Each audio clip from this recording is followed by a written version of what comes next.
السيد الرئيس، شكرا السيد الوزير، زميلاتي زملائي، السلام عليكم ورحمة الله. أنا في البداية أقول واحد القولة: ولكن حمزة لا بواكي له. أنا غادي نتكلم على الصيد البحري. للأسف دائما في هذه اللجنة مهضوم الحقوق ديال الصيد البحري في إطار الفلاحة، لأن الفلاحة ملي كنتكلموا عليها شيء كبير ومهم ومهيكل واسمه، ولكن لا تقل الصيد البحري لا يقل كثيرا عن الفلاحة في الأمن الغذائي. لما نتكلم عن الأمن نتكلم عن الأمن الغذائي. وكان بودي أن هذا اللقاء هذا يقسم إلى القطاعات اللي عندنا كلها مهمة. نديروا جلسة خاصة بالفلاحة، جلسة خاصة بالصيد البحري، وجلسة خاصة بالتنمية القروية ولا في الدائر، وجلسة خاصة بالمياه والغابات. هذو أربعة القطاعات كلهم مهمين ومكملين لبعضهم البعض. أنا قبل ما ندخل في الموضوع ديال الصيد البحري، عندي واحد أقل من دقيقة غادي نتكلم على جوج ديال لي فليو، واحد الآفات اللي كنعيشوهم الآن في المنطقة الجنوبية. أولا هي هذيك الحشرة القرمزية. للأسف الفرصة ديال الحماية وديال الاحتياط ضيعناها. دابا حنا في المرحلة ديال المحاربة. أنا مشيت لعين المكان، منطقة قلميم وسيدي إفني اللي هي الكبرى في المغرب في هذا الميدان هذا. يعني داك الشيء لا رجعة فيه، يعني انتهى. شحال سميتها الهندية واسمو، يعني يستحيل الا ما كان شي معجزه ولا شي حاجه. ما كنقولش وزاره الفلاحه ما دارت ما قصراتش، ولكن كان داك الشيء اللي راه الحشره دخلت في 2014 للمغرب كان يكون عندنا سيناريو احتياطي واجد. دابا عاد كنقلب واش من دواء، واش نداو من الفوق، واش من تحت، يعني وهذاك الشيء سي تروطار. دابا لو دوزيام فليو هو ديال اللي كنعيشوه كل عام للاسف كذلك في المناطق الجنوبيه، هو ديال الرعي. كماين حابسينهم عند قلميم، عند اخ فنير، مئات الكماين، هازين الالاف ديال الغنم والماشيه. في كل مره كتسقط عندنا حنا في تيرس او في المناطق الجنوبيه كيكون هادو رحال من حقهم. ولكن كاين اشكال في التدبير. قانون 1313 ديال الرعي دار شحال هذه سنين، ولكن حتى الان التفعيل ديالو والتنظيم والاجراء واسمو هذا كيقول لهم الجندرم دخلوا كيوقفوهم البوليس عند البوليس، كيدوزوا من البوليس كيوقفوهم الوالي. قال لك الوالي خصهم يوقفوا. الناس ما عارفينش، خص التواصل والارشاد واسمو، خصنا غير نوضحوا لهم. كان الله في عونك السيد الوزير. يعني انت على راس واحد القطاع بروبليم وفيه مشاكل، لا الفلاحه ولا ديال الصيد البحري، هذا الشيء اللي عطى الله. ولكن لا بد من الإشارة لبعض الأمور الاستفادة منها في المرحلة المستقبلية إن شاء الله. وأنا حتى يسعفني الوقت كتبت المداخلة ديالو، غادي نحاول نقراها. في البداية بالنسبة للأليوتيس أنا اعتمدت على جوج ديال الأمور، جوج ديال الزوايا. الزاوية الأولى هي برنامج الحكومي والتصريح الحكومي. دابا نقيم ونتكلموا على الصيد البحري، ولكن عندنا تصريح حكومي وعندنا برنامج حكومي. يعني فان دو موندا اوبليج كما يقولوا الفرنسيين. حنا دابا في السنه الاخيره ديال الحكومه. الزاويه الاخرى هي مخطط اليوتيس، ونحمد الله على مخطط اليوتيس، لان حنا دابا عندنا واحد الهيكل كنقولوا هذه خاسره شويه، هاد اللبنه خصنا نحيدوها، هنا خصنا نزيدوا الى اخره. من قبل راه ما كانش عندنا. نحمد الله الان عندنا لا شاربونت، عندنا لوساتور. دابا حنا هذيك لا شاربونت ولوساتور راه كنقادوا فيها الشحم واللحم، يعني الجسم كاين. اون بلي لو دروا دو ريفينير اون اريير بالنسبه للتدبير ديال الصيد البحري. خصنا نمشيو فوق اليوتيس، ما يمكنش ننزلوا على تحت اليوتيس. لو زوبجيكتيف واسمه، وهذا الشيء راه معروف. اذا هادو هما جوج الزوايا اللي غادي نعتمد عليها: التصريح الحكومي واستراتيجيه اليوتيس. بالنسبه للمحور الاول في الاستدامه والمراقبه، لقد جاء في البرنامج الحكومي في باب دعم التحول. هذا في البرنامج الحكومي باب دعم التحول الهيكلي للنسيج الاقتصادي وتحفيز الاستثمار. كاين فيه جوج نقط. النقطه الاولى تنميه الثروه السمكيه السيد الوزير، وكاين النقطه الثانيه هي تعزيز المحافظه على الموارد البحريه وتطوير الصيد البحري وخاصه التقليدي وقطاع تربيه الاحياء المائيه وتشجيع تنافسيه القطاع. هذا في التصريح الحكومي. في الباب الاول ديالو ديال دعم التحول الهيكلي للنسيج الاقتصادي وتحفيز الاستثمار، يلاحظ من قراءه الميزانيه الفرعيه للقطاع برسم سنه 2020 ومن قراءه مشروعي نجاعه الاداء لسنوات 2018 و2019 و2020 انه تم احراز نسب انجاز مهمه تتراوح بين 80 حتى ل 95%. ولكن الاهم من تنفيذ هذه الاجراءات هو المقاصد والمآلات الواقعيه والملموسه في الميدان. يعني انا كذلك راه غنتكلم بين المأمول والمفعول في القطاع ديال الصيد البحري، المأمول والمفعول. إذن في الميدان هو الشيء الذي لا يمكننا التحول منه حتى الآن، التحقق منه حتى الآن بطريقة علمية محايدة، يعني ما أنجز ميدانيا وعمليا كيسموها لي سوسيولوج ولا طو ساتيسفاكسيون ولا ما عرفت شنو غادي نسميه، ديال الناس وديال الانجازات العمليه. كما تحدث تقرير نجاعة الاداء لهذه السنه، التقرير اللي بين ايدينا الان، عن برنامج وطني لمراقبه انشطه الصيد البحري، ولكن لا نجد لا اجراءات ولا بنود لهذا البرنامج، ناهيك عن كيفيه تطبيقه وتنزيله، غينا تفاصيل ديال هذا البرنامج. فمثلا منع الشباك العائمه، هذا تكلمنا عنه لاحظوا الاخوان في المره السابقه. مثلا الشباك العائمه المنجرفه لقد جاء بالنتيجه المطلوبه، هل جاء بالنتيجه المطلوبه ام تم التحايل عليه بادوات وطرق مختلفه من طرف البحاره؟ وهل تمت دراسه وتقييم اثر هذا المنع؟ لان تعطات ميزانيه ديال الريكونفيرسيون ديال الشباك وسموره كلكم تذكرون ذلك السيد الوزير بالتاكيد. ونفس الشيء يقال بالنسبه لباقي الاجراءات والمساطر. لقد أعطى جلالة الملك محمد السادس انطلاقة رسمية لمخطط 20 شتنبر 2009 كإطار ورؤية عامة لتدبير الثروة البحرية لبلادنا إلى أفق 2020، وقد تجاوز معدل نسبة إنجاز أهداف اليوتيس 80%، في بعض المحاور راه 100%، الحمد لله. فبالنسبة لمخطط التهيئة مثلا، إن سياق مصايد الأسماك في المغرب غير بعيد كثيرا عن الوضع العالمي المتميز بالميل إلى الإفراط في الاستغلال غالبية الثروة السمكية، ومع ذلك لا تزال لديه القدرة على مواجهة التحدي المتمثل في الإدارة والمستدامة للصيد.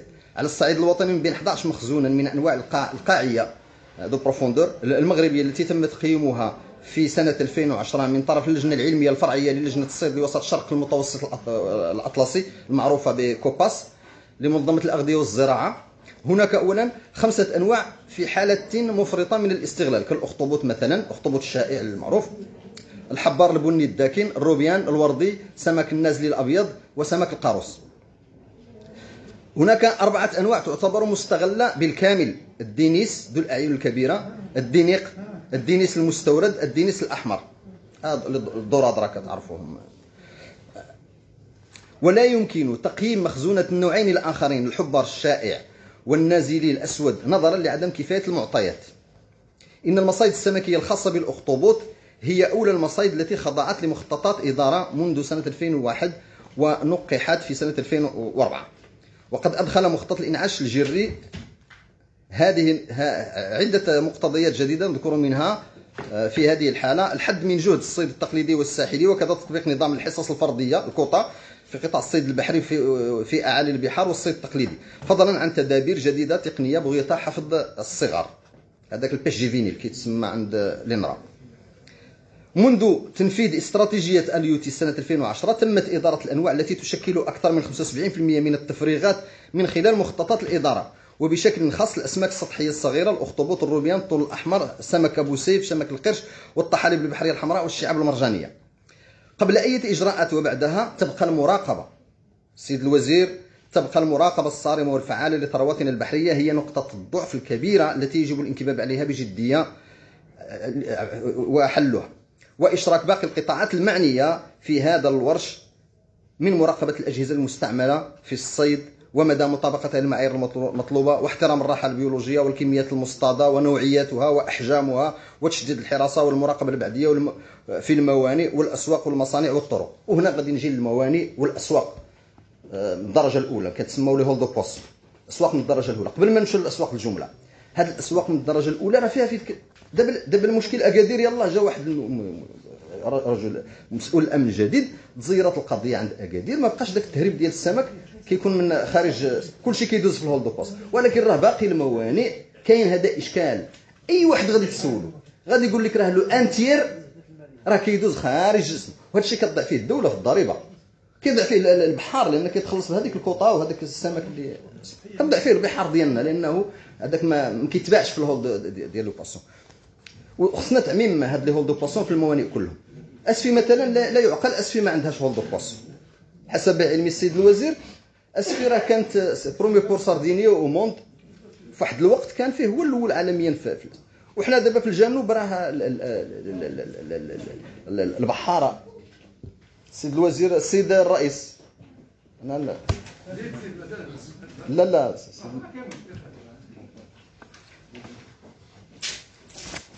صافي نعم.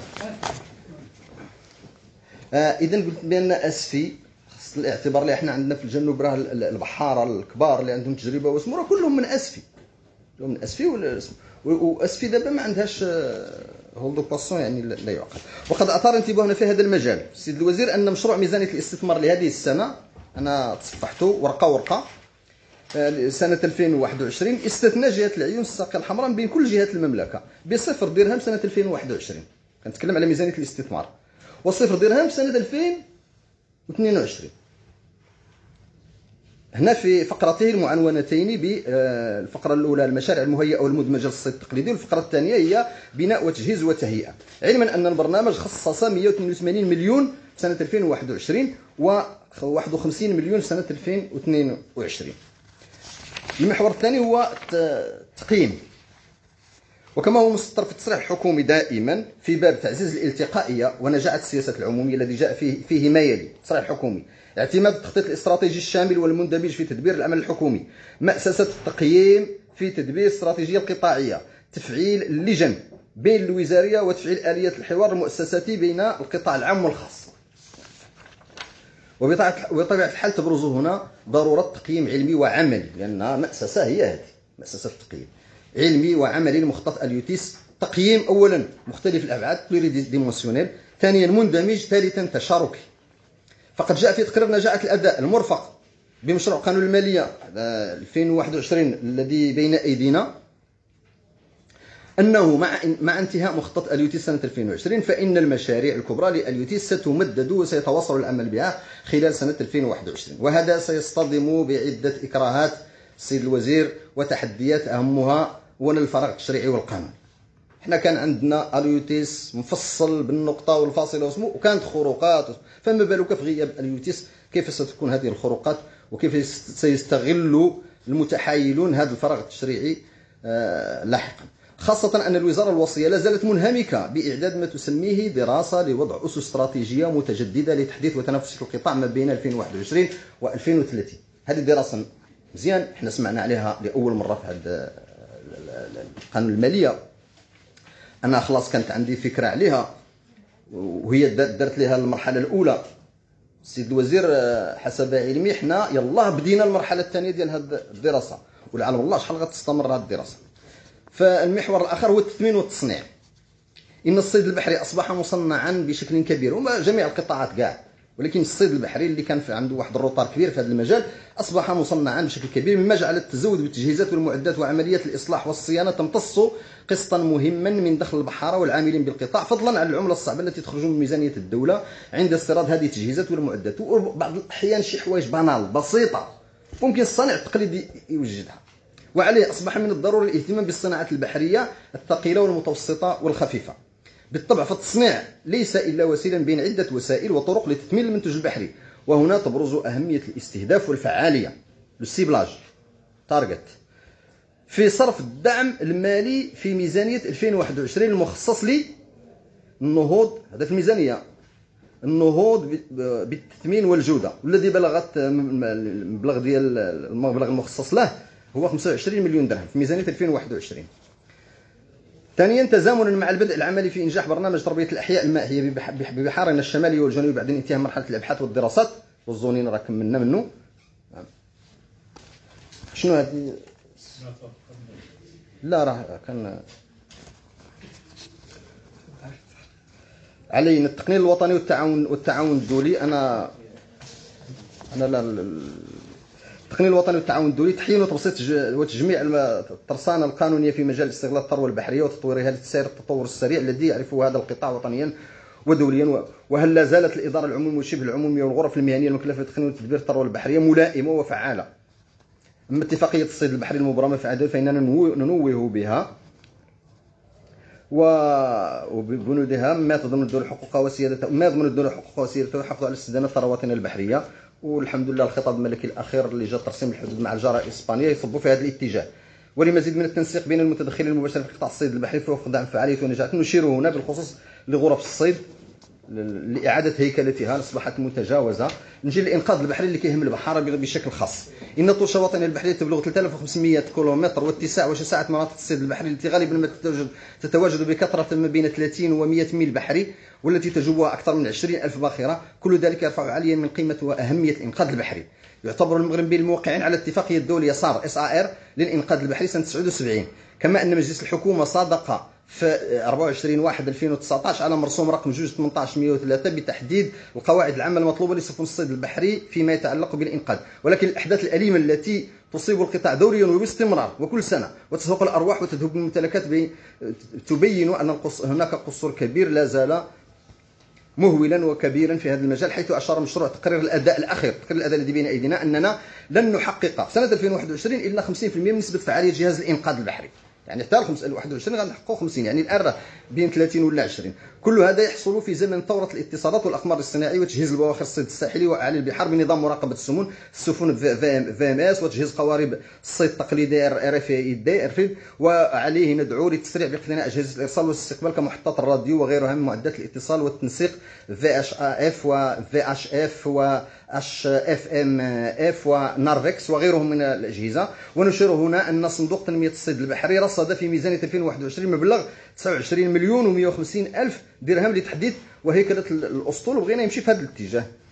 لقد أمر جلالة الملك نصر الله بالاهتمام بالبحر، وهذا الاهتمام لن يكون مكتملا إذا كان في البحر والبر، وذلك يقتضي ترسانة من القوانين الجديدة والمهيكلة لتطوير وضعية البحار مهنيا واجتماعيا. وعلى سبيل المثال للحصر من المعروف أن البحار معرض للكثير من حوادث الشغل أثناء العمل أو مضاعفات صحية ناتجة عن ظروف العمل أو التقدم في السن، وقد يتم الاستغناء عنه فجأة لهذه الأسباب ولغيرها كانفراط عقد العمل أو توقف أو إفلاس شركات المركب المشغل. وفي مثل هذه الحالات نرى أنه السيد الوزير، هذه بغيناكم تسجلوها، نرى في المجال الاجتماعي نرى أنه من الإنصاف والمنطق تمييز هذا البحر بالأسبقية في العمل بالمؤسسات والشركات المرتبطة بالبحر، سواء كانت تعمل بالميناء أو خارجه، كتحديد كوطا ديال العامله الفلوزين، لأن راه 100 أكثر من 100,000 ديال العمال ديال البحر راه كاينين في البر في الميناء. هذا العمل المباشر. غادي نجي للنقطة الأخيرة هي الالتقاء والاقتصاد الأزرق. أما في المحور الثاني في التصريح الحكومي فنؤكد هنا على ضعف الالتقائية في القطاع البحري الذي يبدو معزولا ومنعزلا عن باقي القطاعات، سواء في المجال التنموي الاقتصادي وخاصة الاستثماري والخدماتي، أو سواء في مجال الاستدامة والحكم والمراقبة. إن ملف تدبير ثروتنا البحرية أكبر من أن يحتويها مخطط لوحده كأليوتيس، بل لابد من تعاون كافة القطاعات الأخرى، خاصة في الالتقائية والتنسيق المشترك ومراقبة متابعة حلقات السلسلة. ونشير هنا أن القناعة العالمية هي إدماج الصيد البحري في منظومة تنموية أشمل وأكبر اندماجا، هي ما يسمى بالاقتصاد الأزرق. السيد الوزير بغينا نشوفوا في المخطط المقبل ما يسمى بالاقتصاد الأزرق، والمعتمدة من طرف مذكرة الأمم المتحدة للتنمية المستدامة التي تتوخى تحقيق أهداف المذكرة 2030، وخاصة لو دي 14 أهداف التنمية المستدامة 14. أيضا في الصعيد الإفريقي فالاتحاد الإفريقي ضمن ذلك في رؤيته لمذكرة 2063 إفريقيا التي نريد، لافريك كونوفولو، وحيث وصف الاقتصاد الأزرق بأنه مساهم مهم في التحول القاري وفي النمو والنهضة لإفريقيا. ويكفينا في هذا الباب أخيرا الإحالة على تقرير المجلس الاقتصادي والاجتماعي والبيئي في دجنبر 2018 بعنوان الاقتصاد الأزرق رافعة لنموذج جديد لتنمية المغرب، وكذلك ما جاء في الخطاب الملكي، وأختم به مسك الختام الأخير بمناسبة ذكرى 45 للمسيرة الخضراء. يقول جلالة الملك: واستكمالا للمشاريع الكبرى التي تشهدها أقاليمنا الجنوبية، فقد حان الوقت للاستثمار المؤهلات الكثيرة التي يزخر بها مجالنا البحري، وسنواصل العمل على تطوير اقتصاد بحري حقيقي بهذه الأقاليم، يعني الأقاليم الجنوبية العزيزة علينا، لما تتوفر عليه في برها وبحرها من موارد وإمكانيات كفيلة بجعلها جسرا وصلة وصل بين المغرب وعمقه الإفريقي. وفي هذا الإطار يقول جلالة الملك: يتعين الاستثمار في المجالات البحرية. انتهى كلام جلالة الملك، والسلام عليكم ورحمة الله تعالى. أغا خلعتيني يا السي مسعودي. 20 كل ما خرجوا يخرجوا بقى مزار السي مسعودي كلمة